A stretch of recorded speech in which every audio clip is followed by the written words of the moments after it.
बलियापुर गांव में एक स्वर्णी नाम की औरत रहा करती थी। उनके दोनों बेटे शहर में जाकर काम करा करते थे। बड़ी बहू का नाम प्रतिभा और छोटी बहू का नाम सुनैना था। स्वर्णी और प्रतिभा हमेशा सुनैना को तंग किया करती थी, क्योंकि उनके छोटे बेटे ने सुनैना से शादी अपनी पसंद से की थी और सुनैना एक साधारण से परिवार से थी। एक बार बड़ी बहू के हाथ से सास का चश्मा टूट गया। ये क्या कर दिया मैंने? ये तो माँ जी कल ही बनवा कर लाई थी। माँ जी को पता चलेगा तो बहुत गुस्सा होंगी। क्या करूं? क्या करूं? प्रतिभा बाहर काम कर रही सुनैना के पास गई और कहा, सुनैना सुनो, माँ जी के कमरे से झूठे बर्तन ले आओ। ठीक है दीदी, अभी लाई। सुनैना जैसे ही माँ जी के कमरे में गई तो उसने देखा कि चश्मा नीचे टूटा हुआ है। उसने चश्मा उठाया ही था, तब तक प्रतिभा माँ जी को लेकर वहाँ पहुँच गई। हे भगवान, माँ जी का चश्मा तोड़ दिया। माँ जी कल ही से बनवा कर लाई थी। ये क्या किया तूने सुनैना? कोई काम ध्यान से नहीं करती हो तुम। कितना नुकसान कर दिया। ये क्या कर दिया तूने? जब से आई है नुकसान पे नुकसान किए जा रही है। एक तो घर से खाली हाथ आ गई और जो अब मेरे घर में बचा है वो भी तोड़ना चाहती है। माँ जी, ये मैंने नहीं किया है। प्रतिभा दीदी ने मुझे बर्तन लेने भेजा था, तो मैंने देखा कि चश्मा टूटा हुआ नीचे गिरा है। किया। यहाँ प्रतिभा रोने की एक्टिंग करके दिखाती है। हाँ, मेरी किस्मत। देखो ना माँ जी, आपने देखा ना, आपके सामने मुझे गलत बना रही है। नहीं दीदी, मेरा ऐसा कोई इरादा नहीं है। चुप रहो तुम। एक तो नुकसान करती हो, ऊपर से झूठ भी। हाँ, जाओ मेरे सामने से और दोबारा मत आना जब तक घर का सारा काम न खत्म हो जाए, समझी? उसके बाद तुम जंगल चली जाना, वहाँ से लकड़ियाँ काट कर ले आना। जंगल चली जाइयो समय से, समझ गई? लेकिन दीदी, इन सब कामों को करने में ही शाम हो जाएगी। इतनी जल्दी सब कैसे करूँगी? मुझे क्या पता, माँ जी ने बोल दिया सो बोल दिया, समझ गई? माँ जी, प्रतिभा ने क्या कहा समझ नहीं आया? ठीक है माँ जी, जाती हूँ। बेचारी सुनैना उदास मन से वहाँ से चली जाती है। भगवान करे जंगल से वापस ही ना आए। मैं अपने बेटे की किसी अच्छे घर में शादी कर दूंगी और दहेज में बहुत सारे गहने और रुपए भी ले लूंगी। ये सब सुनैना ने सुन लिया। माँ जी, मेरे लिए भी एक सोने का हार ले लेना। आखिरकार मैं इस घर की बड़ी बहू हूँ। ठीक है, जाओ अब मेरे लिए कुछ बढ़िया सा खाने को ले आओ। जी माँ जी, अभी लेकर आई। प्रतिभा वहाँ से चली गई। अब बस इस सुनैना को इस दुनिया से मिटाना होगा। एक बार ये काम हो जाए, मैं पंडितों को जी भर के खाना खिलाऊंगी। सुनैना काम करते करते रोने लगी। मैं ऐसा क्या करूं जिससे माँ जी मेरे बारे में ये सब सोचना बंद कर दें? हे भगवान, मुझ पे अपनी कृपा करो। मैं ये सब और ज्यादा नहीं सह पाऊंगी। सारा काम करने के बाद सुनैना अपने साथ खाने के लिए 4 रोटी और थोड़ी सब्जी बांध के जंगल ले गया।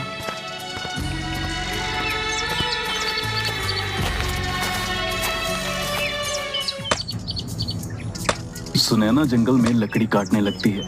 उसने लकड़ी का एक गट्ठा बनाया और छांव में बैठ के तब उसके थैले से रोटी का डिब्बा नीचे गिर गया। अरे, मैं तो खाना ही भूल गई। लोग काम भूल जाते हैं और मैं उनके खाना ही भूल गई। क्या करूं अपना? अब बस जल्दी घर चली जाती हूँ। इसे खाऊं या नहीं? ऐसा करती हूँ, खा ही लेती हूँ। वैसे भी दिन से कुछ खाया नहीं, फिर रात का खाना भी तो बनाना पड़ेगा। वह खाना खाने ही वाली होती है कि तभी वहाँ पर एक बकरी उसके सामने आकर बैठ जाती है। तुझे भूख लगी है? आजा तू भी खा ले। वह एक रोटी बकरी को दे देती है। बकरी फिर भी नहीं जाती। इस बार वो एक और रोटी देती है और इस बार बकरी चली जाती है। लगता है इसके नसीब में रोटी खाना लिखा था। चलो, इस बेजुबान के पेट में भी कुछ गया। इसके बाद वो थोड़ा पानी पीती है। तब तक वहाँ से एक बूढ़ी औरत बहुत सारा सामान लेकर गुजर रही होती है। माँ जी, आप इस जंगल में? अपने गांव जा रही हूँ बेटी। ये रास्ता जल्दी पहुंचा देता है, इसलिए यहाँ से जा रही हूँ। औरत बहुत बूढ़ी थी। सुनैना को उस पर दया आ गई। अम्मा बैठो, मेरे पास 2 रोटी हैं, आप इन्हें खा लो। वैसे भी मुझे तो घर जाना है, इसलिए इन्हें खाने का तो समय नहीं है मेरे पास। आप मुझे थकी हुई लगती हो, आप इन्हें खा लो। अम्मा बैठ गई और हैरानी से सुनैना की तरफ देखने लगी। इस जंगल में लगता है भगवान ने तुझे भेजा है मेरे लिए। ला बेटी ला, जोरों की भूख लगी है मुझे, बहुत बुरा हाल है। खुश रहे तू बेटी। सुनैना ने रोटी सब्जी अम्मा को दे दी और अम्मा ने बड़े चाव से रोटी सब्जी खा ली।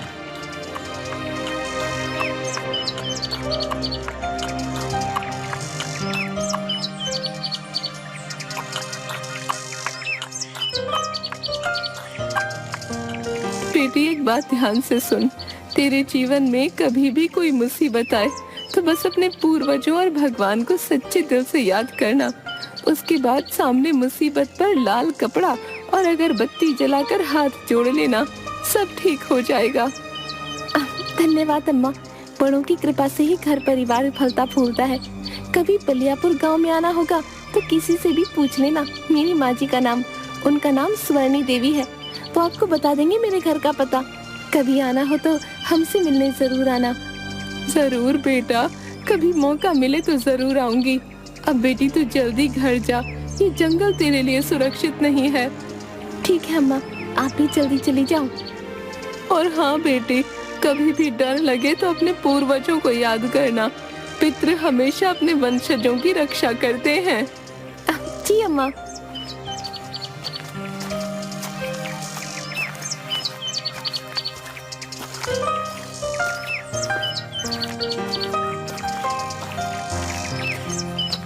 सुनैना घर पहुंचती है। उसके बाद रात के लिए खाना बनाने लग जाती है। खाना बनाकर सबको खिलाया और उसके बाद सब सो गए। अचानक पूरा घर हिलने लग गया। अचानक एक कमरे से बहुत तेज आवाजें आने लगी। सब लोग डर गए। कुछ देर बाद सब एकदम से शांत हो गया। माँ जी, ये क्या था? ये कैसी आवाज थी? रुक, मैं देखती हूँ। सुनैना, जा तू देख क्या है वहाँ। माँ जी मुझे डर लग रहा है। जाती है या नहीं? इसके बाद सुनैना कमरे में देखने चलेगी। वहां कोई नहीं था।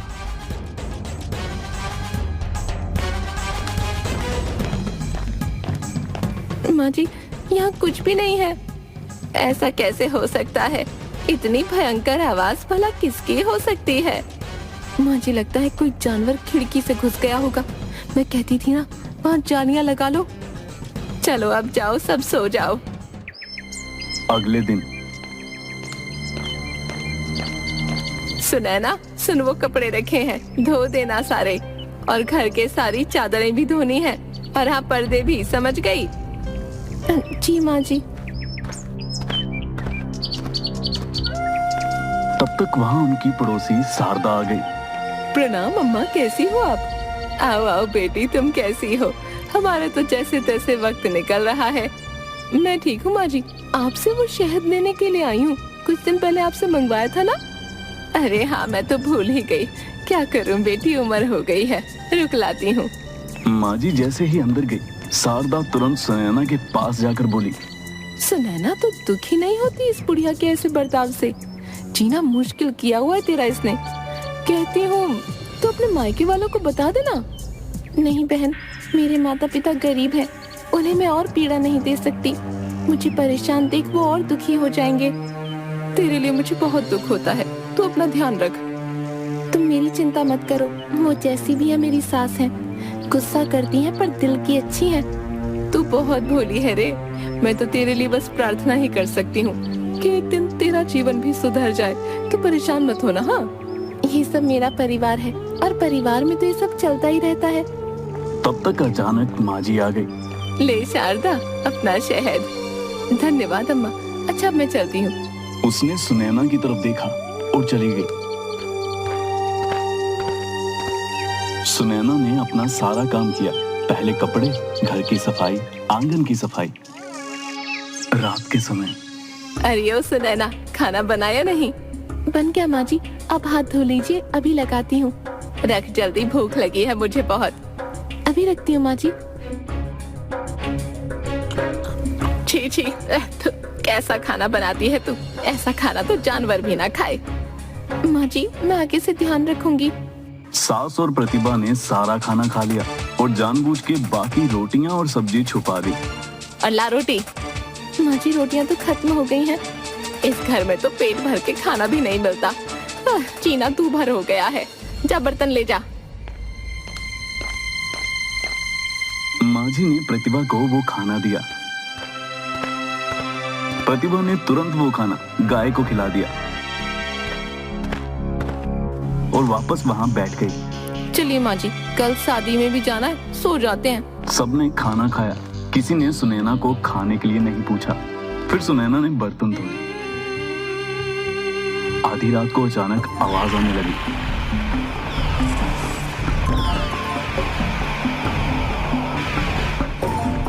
सब बाहर आ गए। माँ जी, फिर से वही आवाज।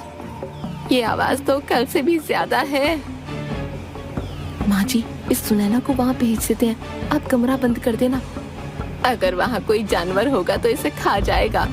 सुनैना, जाके देख कौन है वहाँ। नहीं नहीं माँ जी, मुझे डर लग रहा है। जाती है या मारूं? सुनैना जैसे ही कमरे में गई, प्रतिभा ने दरवाजा बंद कर दिया। माँ जी, दरवाजा खोलिए। आप मेरे साथ ये सब क्यों कर रही हैं माँ जी? मुझे डर लग रहा है। ये सब मेरी बेटे की जिंदगी में आने से पहले सोचना चाहिए था। अब भुगत। दोनों हंसने लगी। माँ जी, यहाँ सांप है। सांप, सांप। सुनैना जो कि कोने में छुप गई। सुनैना को अचानक अम्मा की बात याद आई। बेटी, एक बात ध्यान से सुन। तेरे जीवन में कभी भी कोई मुसीबत आए तो बस अपने पूर्वजों और भगवान को सच्चे दिल से याद करना। सुनैना ने तुरंत अपने पूर्वजों को याद किया। हे पितरों, मेरी रक्षा करो, कोई तो उपाय दो ताकि मैं इस मुसीबत से बच पाऊं। अचानक वहाँ पे लाल कपड़ा और धूप बत्ती आ गई। सुनैना को बूढ़ी अम्मा की बात याद आ गई। सुनैना ने तुरंत डरते डरते उसके पास गई और धीरे से उसके ऊपर लाल कपड़ा डाला और धूप बत्ती जलाने लग गई और भगवान का नाम जपने लगी। हे ईश्वर, मेरी रक्षा करो मेरी। माँ जी, चलिए, लगता है वो मर गई। जानवर उसे अभी तक तो खा भी चुका होगा। कल इस कमरे को खोलेंगे। ठीक है, भगवान करे इस बार ये मुसीबत टल जाए। अगले दिन प्रतिभा ने वह कमरा खोला। सुनैना एक जगह पे लेटी हुई थी। प्रतिभा चिल्लाई, क्या हुआ? कोई भूत देख लिया क्या? माँ जी जैसे ही कमरे में आई, उन्होंने देखा कि चारों तरफ सोना ही सोना बिखरा हुआ है। हमारी तो किस्मत ही खुल गई प्रतिभा। माँ जी, एक साथ दो मुसीबत टल गई। पहली वो मुसीबत और दूसरी गरीबी। आज से हम ऐशो आराम की जिंदगी जिएंगे। माँ जी, देखिए ना, इतना सारा सोना। इससे तो हमारी कई पीढ़ियां मजे से अपना जीवन बिता सकेंगी। प्रतिभा जैसे ही सोने का एक गहना उठाती है। कितना सुंदर है ना माँ जी, मेरे गले में बहुत अच्छा लगेगा। ठीक कहा ना मैंने? तब तक अचानक प्रतिभा को जोर से करंट लगने लगता है और माँ जी को सांप पकड़ लेता है। माँ जी चिल्लाने लगती है। चिल्लाने की वजह से सुनैना उठ जाती है। उसी समय अम्मा वहाँ प्रकट हो जाती है। ये सब केवल सुनैना का है। इस खजाने में किसी ने भी बुरी नजर डाली तो उसे छोड़ूंगी नहीं मैं। प्रतिभा ने वह हार फेंक दिया। अम्मा, माँ जी और प्रतिभा दीदी को छोड़ दो आप। नहीं बेटी, ये सब तुझे जीने नहीं देंगे। मेरे होते हुए तुझे कोई तंग नहीं कर सकता। अम्मा, आपके आगे हाथ जोड़ती हूँ, कृपया छोड़ दो ना इन्हें। ठीक है। दोनों बच जाती हैं। माँ जी, आप ठीक तो हो ना? प्रतिभा दीदी, आप ठीक तो हो ना? अम्मा, मेरी बात का मान रखने के लिए धन्यवाद। ये सब तेरा है सुनैना। अम्मा, ये सब मेरा कैसे हुआ? मुझे आप ये सब क्यों दे रही हो? बेटा, ये तेरा ही था हमेशा से। एक जमाने में तेरे पूर्वजों ने इस खजाने को छुपाया था दुश्मनों से। वो चाहते थे कि ये सब उनके किसी वारिस को मिले जो ईमानदार और नेक हो, ताकि सबका भला हो सके। वो चाहते थे कि दुश्मन इसका गलत इस्तेमाल न कर पाए, इसलिए उन्होंने इस खजाने की पूजा कराई। इसके बाद ये खजाना सर्प में बदल गया और तब से वो तुम्हारे वंश के सही उत्तराधिकारी की खोज कर रहा था। तुमने जिस बकरी को रोटी खिलाई वो असल में सर्प था, जो वेश बदल कर तुम्हारे सामने बकरी बनकर आया था। ये जानने के लिए कि तुम वही सही उत्तराधिकारी हो कि नहीं। बेटी तो बहुत भोली है। सब याद रखना, ये खजाना सिर्फ तुम्हारा है। ये कोई मामूली खजाना नहीं है, मंत्रों द्वारा सिद्ध किया गया खजाना है। याद रखना, इस खजाने की सुरक्षा स्वयं सर्पदेव करते हैं। इसलिए सुनैना, तुम इसके खो जाने की चिंता मत करना। ये हमेशा तुम्हारे पास रहेगा। तुम्हारा कल्याण हो। माँ जी, ये सब आपका है। इसका जो कुछ भी करना है वो आपकी मर्जी से ही होगा। बेटा, मैंने हमेशा तेरे साथ बुरा किया।